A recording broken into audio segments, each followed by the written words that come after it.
Di Sabtu kuno rumeksa ing awan, di Sabtu geni rumeksa ing wengi. Reksanen aku saomah lan donyaku, yen ora gelem reksa gegrek ulungmu salombo lan milih getihmu satetes. Ingsun aturake Allah, kenal prasape cat Allah. Yen sira gelem sanaan aku njaluk pratondo, sira saben dina malam tak kunjung sekukulem Gondoalung.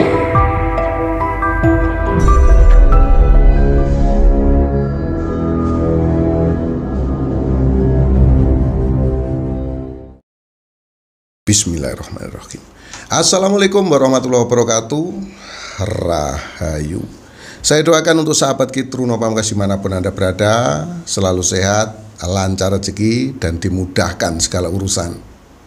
Jangan lupa subscribe, tekan tanda lonceng sebagai bentuk notifikasi.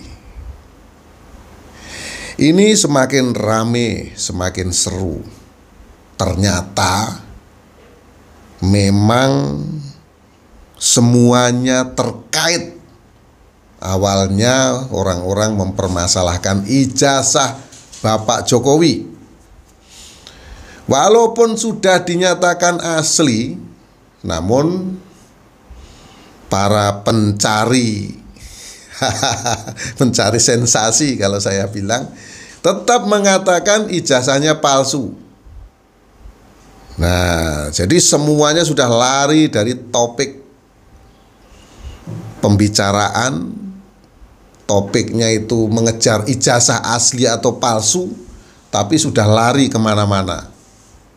Sudah lari ke masalah skripsi, masalah KKN, dan lain sebagainya.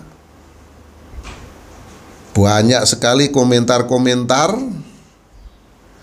yang saya rangkum dan nanti akan saya perjelas per ucapan, per kata, dan siapa yang bicara tersebut. Mengapa ijazah ini terkait dengan banyak hal? Apa saja sih yang terkait? Mungkin teman-teman sahabat Kitruno Pamungkas dimanapun panjenengan berada tidak sadari. Namun sebelumnya, biar kita tidak lupa, di sini perlu saya sampaikan bahwa Universitas Gadjah Mada mengakui telah menerbitkan ijazah Bapak Jokowi. Ini sudah satu alat bukti. Alat bukti kedua adalah Bapak Jokowi memang benar-benar memegang fisik ijazah tersebut. Alat bukti ketiga, laboratorium forensik Polda Metro Jaya juga sudah melakukan uji forensik keaslian, keidentikan ijazah Bapak Jokowi dibandingkan dengan teman-teman yang lain. Selanjutnya, bukti lagi, teman-teman Bapak Jokowi juga semuanya sudah dipanggil dan dimintai keterangan sebagai saksi. Namun kita semua tahu Roy Suryo dan teman-temannya tetap tidak mengakui keaslian ijazah Bapak Jokowi. Dan terbukti semuanya dikait-kaitkan terkait dengan Mas Wapres Gibran, terkait dengan Fufu Fafa, terkait dengan menteri-menterinya Pak Prabowo, dan yang paling bahaya terkait dengan pemerintahannya Bapak Prabowo. Kita sudah menonton bersama terjadi perdebatan yang hebat. Nah, kali ini sang filosofi Indonesia Rocky Gerung ini benar-benar dibikin malu oleh Pitra Romadoni di acara Aiman. Nah, teman-teman kemarin pasti sudah nonton dan beritanya sampai sekarang juga viral dan tersebar di media sosial. Di TikTok ada, di YouTube ada, dan di platform-platform medsos yang lain. Nah, perlu teman-teman ketahui, di acara Aiman tersebut dihadiri oleh tokoh yang sangat senior, yaitu Said Didu. Jadi persoalan abolisi dan gerasi ini jadi salah kaprah, ya. Kenapa salah kaprah? Ini menurut hemat saya, menurut pandangan saya, ya. Tom Lembong dibebaskan, ya, diberikan abolisi. Hasto diberikan gerasi atau terbalik atau bagaimana, nanti teman-teman paskan. Yang pasti seperti itu. Nah, ini juga menjadi persoalan. Kita bicara satu dulu, Tom Lembong misalnya. Tom Lembong itu tidak bisa dipidanakan saat Tom Lembong dijatuhi hukuman 4,5 tahun. Hakim sudah ketok palu nih, 4,5 tahun. Tidak ada mens rea atau tidak ada niat jahat katanya. Kenapa? Karena Tom Lembong tidak menikmati uang tersebut. Ini kan pemikiran yang lurus. Ini pemikiran di pihaknya Tom Lembong. Nah, kalau saya sebagai rakyat jelata, kan boleh saya punya pemikiran sendiri. Kalau orang lain bicara tidak ada mens rea dan Tom Lembong mengatakan tidak pernah menerima uang, hanya memperkaya orang lain katanya. Coba pemikiran saya ini nanti teman-teman juga mungkin bisa menjadi pertimbangan. Seandainya memang niat jahat itu, namanya niat itu kan bisa tersembunyi. Namanya saja niat itu tidak bisa dilihat oleh orang. Adanya di hati, niat itu di hati. Nah, memang kalau dari sisi hukum itu kan perlu bukti. Dan benar Tom Lembong ini tidak punya niat jahat. Tidak ada mens rea. Dia hanya memperkaya orang lain. Itu ya. Pendapat saya. Ini pendapat loh ya, teman-teman ya. Nah, memang kita akui Tom Lembong tidak menikmati uangnya. Namun kan Tom Lembong memperkaya orang lain. Inilah disembunyikan dulu. Kita perkaya dulu orang lain. Kalau orang lain nanti sudah kaya di berapa tahun, berapa waktu yang akan datang, kita tinggal minta bagian. Bagaimana kalau seperti itu? Saat sekarang biar saya aman, maksudnya ya, biar Tom Lembong ini aman, dia nggak mau ngambil sepeser pun uangnya. Kawan-kawannya saja diperkaya. Nah, di lain waktu keadaan sudah aman, kan tinggal minta bagian. Itu simpelnya orang kawulo alit seperti saya nih, wong cilik, rakyat jelata ini berpikir dengan mudah. Kalau seperti itu bagaimana? Diketoklah palu 4,5 tahun. Jadi ribut. Banyak orang komentar, sampai Mahfud MD segala macam komentar itu. Orang-orang hebat mengatakan tidak ada mens rea. Ya sudah. Lalu Bapak Prabowo mengeluarkan gerasi atau abolisi. Yang jelas dua itulah untuk 2 orang. Ya. Bebas. Dua orang ini bebas. Tom Lembong bebas. Setelah Tom Lembong bebas, masalah ternyata tidak selesai. Coba teman-teman pikirkan, kita ini menghadapi manusia seperti apa? Ya, bebas ini Tom Lembong, diberikan hak dari presiden, yaitu gerasi atau abolisi ini, bebas. Ini titipan. Nah, kan begitu akhirnya. Yang menyuarakan titipan paling keras ini Said Didu. Tokoh senior ini mengatakan itu. Jadi teman-teman, apapun kebijakan ya, yang dilakukan oleh Bapak Prabowo sebagai Presiden Republik Indonesia, ini nggak ada benernya di mata orang-orang ini. Terus ribut, ini titipan dari Solo, pesanan, bebaskan. Nah, ada yang pakar, siapa namanya itu ya, pakar ahli hukum tata negara siapa, waktu diundang Aiman itu duduknya di tengah, namanya siapa. Itu juga mengatakan kalau ada seseorang terdakwa di persidangan menyebut nama orang lain, ya kan, Tom Limbong kan nyebut nama Jokowi, diperintah oleh Jokowi waktu itu. Ini Jokowi harusnya diperiksa. Ini ahli hukum dan tata negara apa? Ya, orang di persidangan itu sudah ngawur, mau nyari, mau gigit orang lain. Nah ya, coba disebut saja nama-nama seluruh Indonesia, manusia seluruh Indonesia ini disebut namanya, biar dipanggil di pengadilan. Ya mana bisa? Itu teman-teman ya. Jadi di sini harus dipahami, ini harus dicermati. Jangan sampai kita ini, wah kita salah mengambil langkah, akhirnya kita dukung orang yang keliru. Ini saya bicara ini netral nih ya teman-teman ya. Jadi kalau ada seorang terdakwa menyebut orang lain di dalam persidangan, ya itu kan nanti repot, harus pembuktian dulu, kapan ngomongnya, ini kan nggak karu-karuan. Kalau disebut hanya satu orang Jokowi, ya mungkin mudah saja untuk memanggil.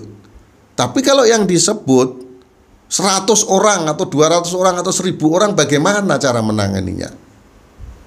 Dan teman-teman juga pasti tahu segala apa yang dilakukan oleh menteri itu memang instruksinya dari Jokowi. Ini tukang impor, Tom Limbong imporlah gula, ya kan? Tapi kan nggak perlu Jokowi ngajari dengan cara yang baik dan benar. Impor yang benar jalurnya, jangan korupsi, kan sudah disampaikan juga seperti itu pastinya. Tapi ternyata ada penyelewengan. Nah, setelah Tom Limbong dibebaskan ini, lalu Jokowi ditanya, sebetulnya pertanyaannya gimana Pak? Tom Limbong sudah dibebaskan. Ya enggak apa-apa, itu hak prerogatif seorang presiden. Ya bener. Terus ditanya lagi sama wartawan. Jadi ini perlu dicermati teman-teman ya, kata-katanya ya. Pertama ditanya, bagaimana Pak Jokowi, ini Tom Limbong sudah dibebaskan. Oh, itu hak prerogatif seorang presiden. Dia bisa mengeluarkan amnesti, abolisi, gerasi dan lain sebagainya.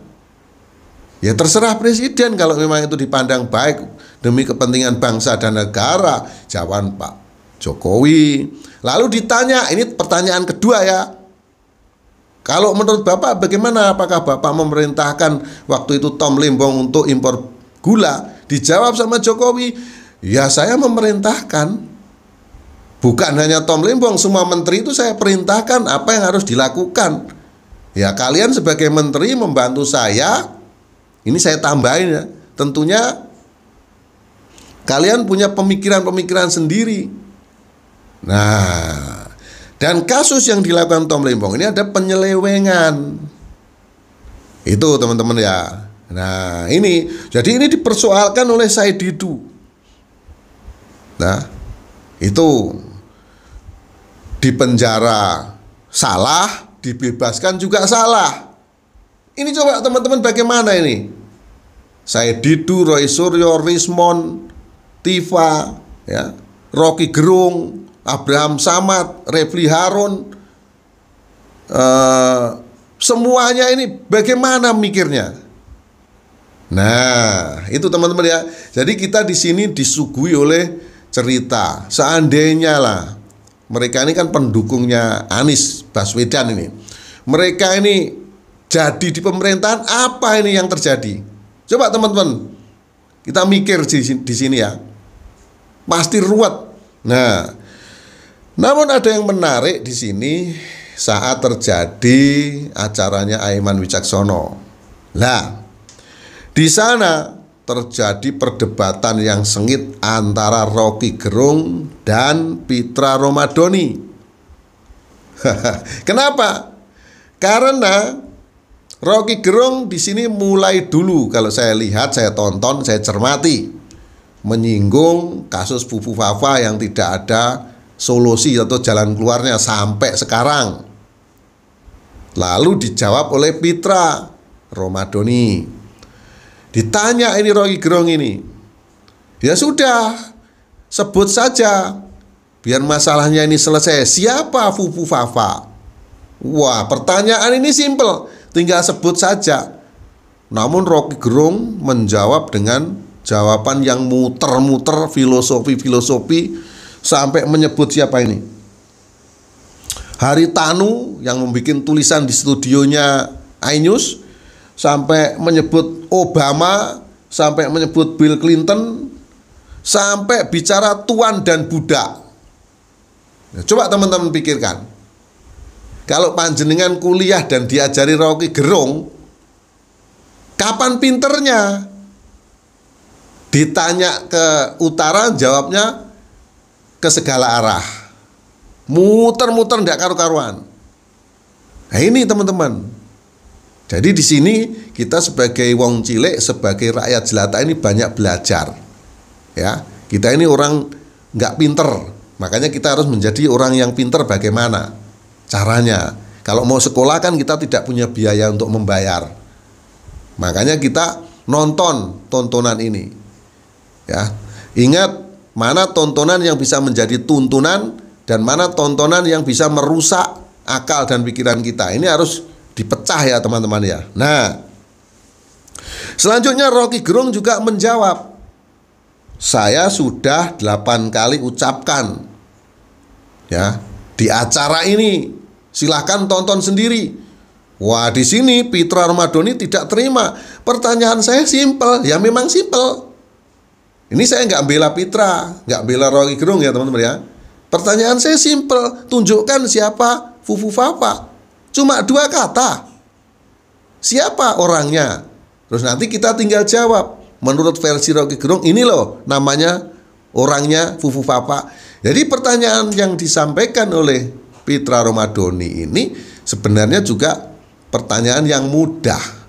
Ya, tapi karena Rocky Gerung ini memang tidak tahu, pura-pura tahu, mengatakan semua orang juga sudah tahu, ya kan? Karena tidak punya bukti, ya dia tidak berani menjawab pertanyaan itu.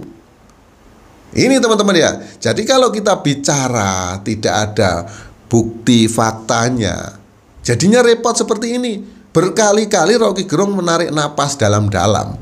Itu tandanya memang dia tidak tahu, tidak kemampuan dan menyimpan bara amarah yang ada di dadanya.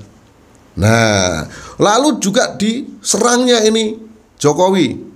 Ya, gara-gara pertanyaan Fufu Fafa ini lari ke itu tadi teman-teman ya. Teori hukum Haeckel, seorang maestro yang bicara tentang tuan dan budak. Sampai kemana-mana kan kita kacau. Ini ruwet gitu. Ditanya Fufu Fafa siapa itu sampai ke luar negeri yang kita ini nggak ngerti orangnya siapa, manusianya seperti apa. Coba siapa yang tahu teori hukum Haeckel itu siapa?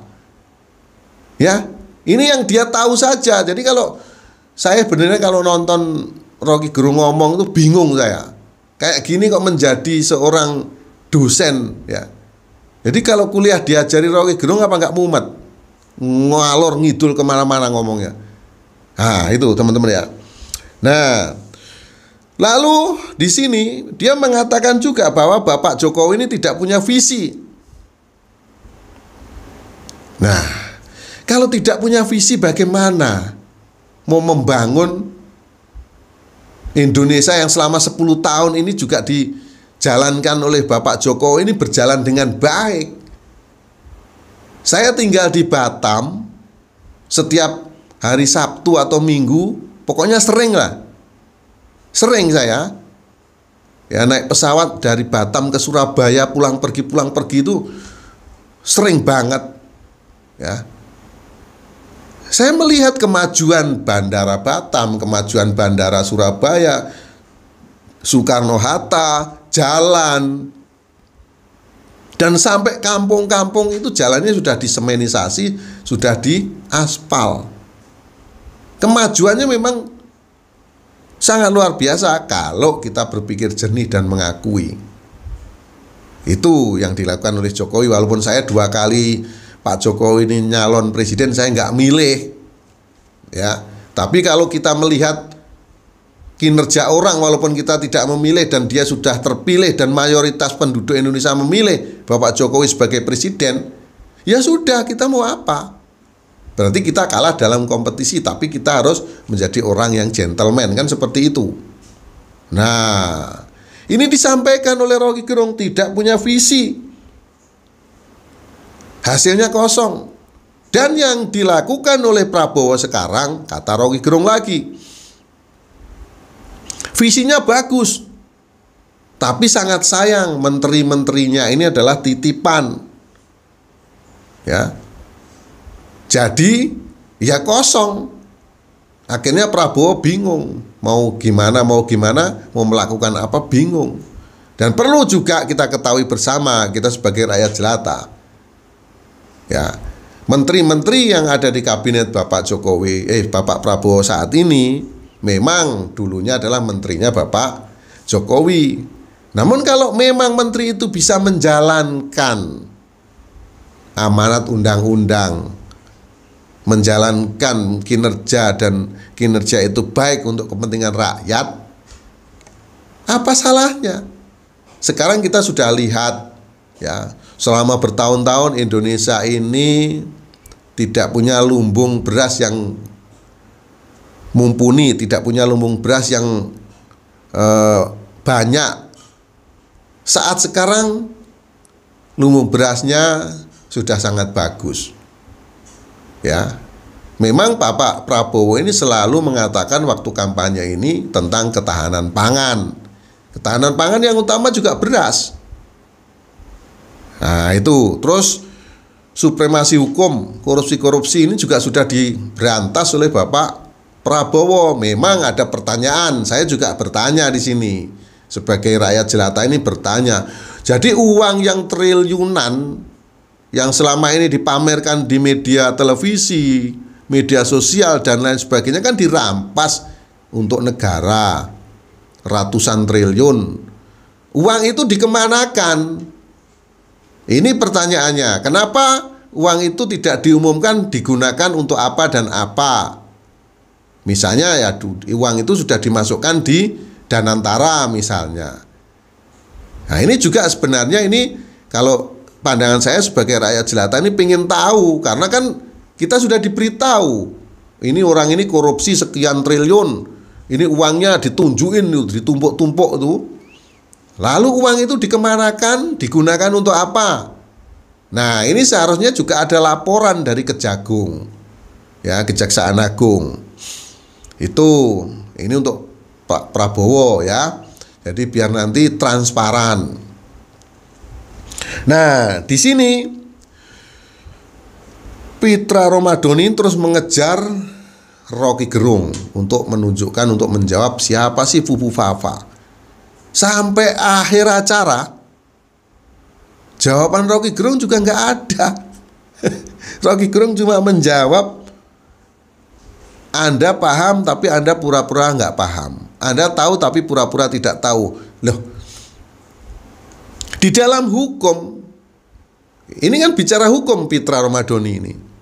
Kalau jawabannya seperti itu mana bisa menjadi barang bukti? Jawabannya harus disebut namanya siapa. Itu baru orang yang gentle dan orang yang bertanggung jawab atas narasi-narasi yang dia sampaikan oleh Rocky Gerung ini.